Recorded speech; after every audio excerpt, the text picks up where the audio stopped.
Rome, the greatest empire the world had ever seen, didn't fall to swords, it fell to something far quieter, far more insidious: money.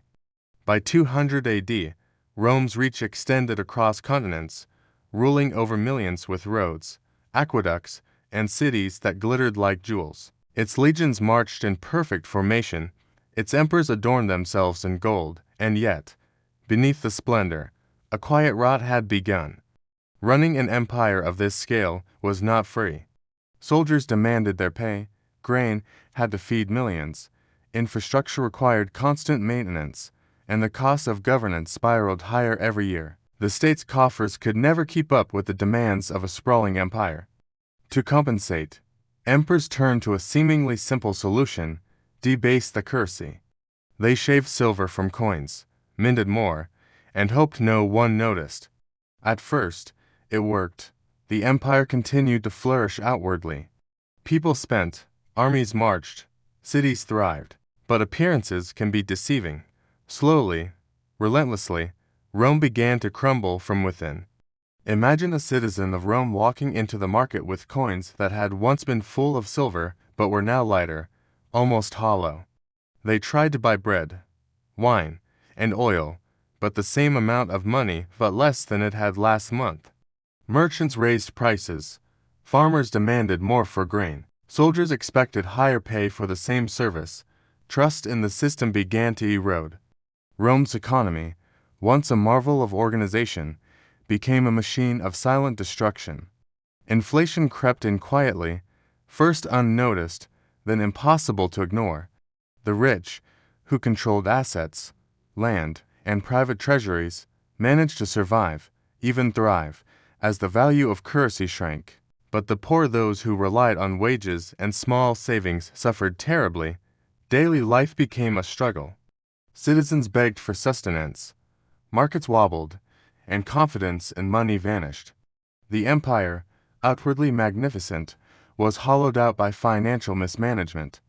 By 270 AD, the cracks had widened. The empire was politically fractured, divided into competing regions, each trying to secure resources and coin.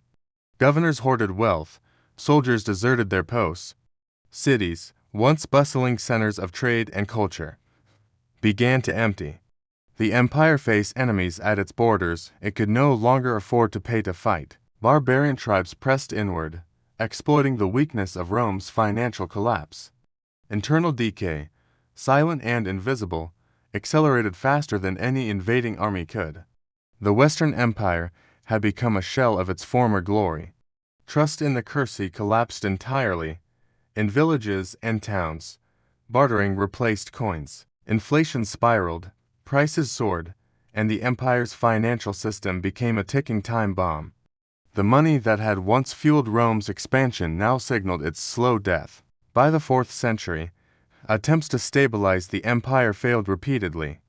Emperors tried to reform taxes, mint new coins, and regulate prices, but each attempt only delayed the inevitable. People had lost faith. Soldiers refused to fight without pay. Farmers abandoned fields that no longer provided enough to live. Merchants struggled as their gold became increasingly worthless. Rome's economy, like a great machine running without lubrication, ground to a halt. Every attempt to inject currency into the system only accelerated inflation, and with each new debased coin, the empire dug itself deeper into financial despair.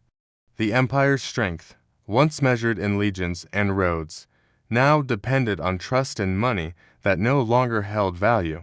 By 476 AD, the Western Empire officially fell. Rome's walls still stood, its architecture still inspired awe, and yet the system that had held it together, the lifeblood of trust, commerce, and currency, was gone. Money had toppled the empire silently, without the dramatic clash of swords. The aftermath was centuries of instability. Local lords seized power. Cities shrank, and trade slowed.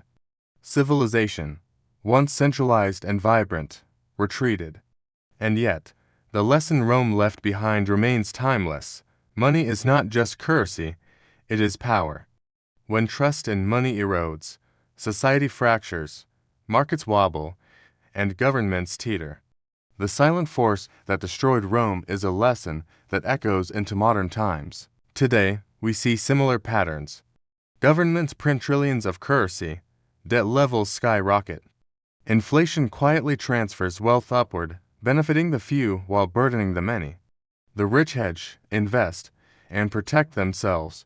The poor struggle to survive. Modern financial systems may appear complex and stable, but the echoes of Rome's collapse are visible in rising inequality, hyperinflation, and economic crises.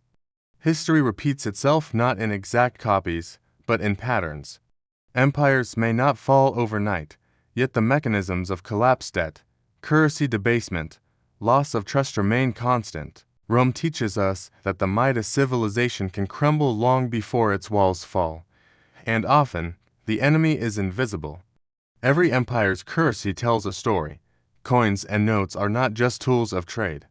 They reflect trust, governance, and the social contract between rulers and citizens.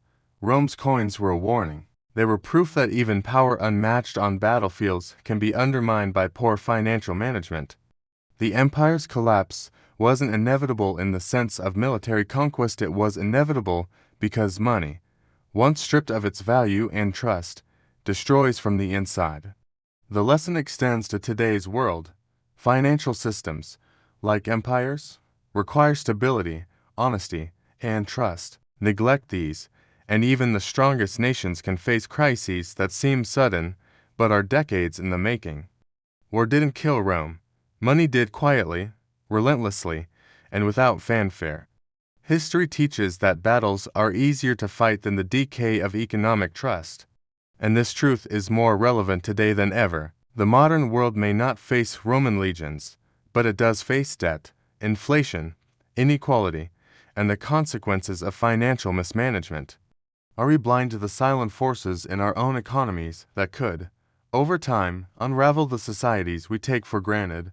Rome didn't fall overnight. Its collapse was a slow, inevitable erosion caused by the very money that fueled its rise. And the echoes of that collapse still warn us if we are willing to listen. The greatest empire the world had ever seen, undone not by invaders, but by the invisible hand of finance, reminds us that empires and their people are only as strong as the trust they place in their money. So ask yourself, if money could destroy Rome, could it destroy us too?